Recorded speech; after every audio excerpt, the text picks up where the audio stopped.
Hello friend, welcome to the channel pharmacy dictionary.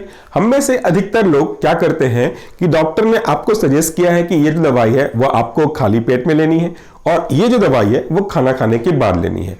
हम में से मैक्सिमम लोग इसका कई बार गलत मतलब निकाल लेते हैं। खाली पेट में खाने में तो चलो ठीक है, लेकिन खाली पेट का मतलब समझते हैं क्या होता है? खाली पेट का मतलब होता है कम से कम खाना खाने के 1-1.5 घंटे या 2 घंटे पहले।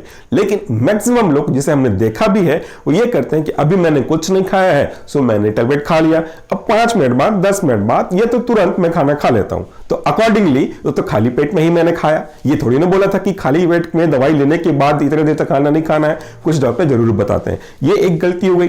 दूसरा, खाना खाने के बाद कहते हैं, खाना खाने के बाद अगर आपको कहते हैं कि दवाई खानी है तो उसके 2 बेसिक मतलब होते हैं, लेकिन वो भी पूरी तरह से क्लियरली नहीं होता है, कभी भी मेंशन नहीं करते हैं जब तक आप पूछेंगे नहीं। पहला होता है खाना खाने के बाद, मतलब आपने प्लेट निकाला, थाली ली, खाना खाया, उसके खाना खाने के उठने के बाद आपने दवाई ली, निकल ले, मतलब जस्ट लास्ट निवाला ऑफ द फूड और उसके बाद इमीडिएटली जस्ट आफ्टर कंकमेंट तरीके से आपने दवाई ले ली। ये भी एक तरीका होता है क्योंकि सही तो है खाना खाने के बाद।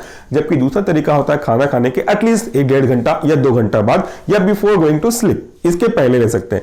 हर चीजों के अलग अलग मतलब होते हैं, हर चीजों के अलग अलग लॉजिक होते हैं। ये नहीं कि खाली पेट मतलब जस्ट उसके बाद मैंने कोई नाश्ता कर लिया, खाना खाने के बाद मतलब जस्ट खाने के बाद मैंने ले लिया, नहीं, वो चीजों को समझना पड़ता है। ये आपको डॉक्टर से पूछनी पड़ेगी, कोई स्पेसिफिक कंडीशन होगा तो वो खुद ही खुद बता देंगे आपको, नहीं तो आपको पूछना पड़ेगा। जितने भी हमारे प्रोटॉन पंप इनहिबिटर होते हैं, पीपीआई कैटेगरी के ड्रग होते हैं जो बेसिकली आपके अल्सर के लिए ड्रग प्रिस्क्राइब किए जाते हैं, उनको हम खाना खाने के पहले एम्प्टी स्टमक में देते हैं क्योंकि ये काफी अच्छे से रिस्पॉन्स कर सकते हैं। ये इसी कंडीशन में अडॉप्ट होने के लिए बने गए। जबकि दूसरे ऐसे ड्रग होते हैं जिसके अंतर्गत आप बोल सकते हो एस्प्रिन हो गया, एनएसआईडी के दूसरे ड्रग हो गए, कुछ एंटीबायोटिक्स हो गए, इनको खाना खाने के 1.5 घंटे बाद लेने जाने की सलाह दी जाती है। कारण यह है कि अगर आप इनको खाली पेट में ले लेते हो तो वो थोड़ा सा डिस्ट्रेस कॉज करते हैं, गैस्ट्रिक में इरिटेशन कॉज करते हैं, तो वो आपको प्रॉब्लम दे सकती है अगर आपने खाली पेट खाया। तो उसके उस अनवांटेड इफेक्ट को मास्क करने के लिए खाना खाने के बाद बोलते हैं। कुछ ड्रग ऐसे होते हैं जो स्पेसिफिकली इस स्पेसिफिक फूड के साथ अच्छे से काम करते हैं, इसीलिए उनको खाना खाने के बाद खाने की सलाह दी जाती है।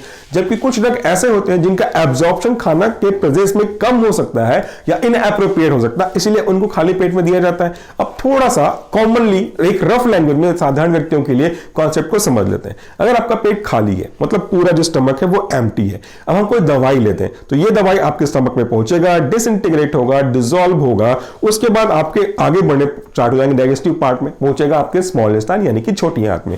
तो वहां पे कोई फूड प्रेजेंट नहीं है, तो कोई भी चीज फूड नहीं होने की वजह से उस ड्रग के डिसइंटीग्रेशन और डिसोल्यूशन और फर्दर एब्जॉर्प्शन को हिंडर्ड यानी कि प्रभावित नहीं करेगा, तो काफी अच्छे तरीके से अधिक मात्रा में एब्जॉर्ब हो जाएगा, इसलिए बहुत फास्ट तरीके से वो काम करेगा खाली पेट में। जबकि इसी सिचुएशन को अगर मैं ये मान के चलूं कि खाना खाने के बाद आप पेट भरा हुआ है, उस पर ड्रग खाते हो, तो वो ड्रग जो खाया है आपने वो तो फूड के पार्टिकल्स के बीच में आ सकता है या उसके चारों तरफ कई सारे फूड पार्टिकल प्रेजेंट हो सकते हैं। इसके कारण से उनका डिसइंटीग्रेशन, डिसोल्यूशन और फर्दर एब्जॉर्प्शन अफेक्ट हो सकता है। इनके अफेक्ट होने की वजह से इनका जो इफेक्ट है वो कम हो सकता है। ये कॉमन लॉजिक है। तो कई सारे ड्रग की कैटेगरी होती है जो खाली पेट में अच्छे से इफेक्ट शो करेंगे, कुछ खाना खाने के बाद और कुछ खाने में भी स्पेसिफिक फैट वैसे सब्सटेंस के प्रेजेंस में ज्यादा अच्छे से काम करते हैं। और कुछ कॉन्ट्राइंडिकेशन भी होते हैं कि खट्टे के साथ खा लिया तो उसका असर नहीं होगा, या फिर लिपिड के साथ खा लिया तो वो अच्छे से रिजॉल्व नहीं हो पाएंगे। ऐसे कई कंडीशंस हैं जिनको हमने ऑलरेडी हमारे मेन सोल्यूशन फार्मेसी पे अपलोड किया हुआ है। सो कोई भी जानकारी अगर आपको मिलती है तो उसे याद भी रखें, समझे भी और समझ करके फॉलो भी करें। और अगर और अधिक अच्छे जानना चाहते हैं तो आराम से आप अपने डॉक्टर से कंसल्ट कर सकते हैं, क्योंकि इससे पूछने में कोई प्रॉब्लम नहीं है, आपका भी बेनिफिट होगा and they will delight to explain you कि क्यों ऐसा बोला गया है। So friend, that's all for the day. Thank you so much for watching this video. Namaskar, take care.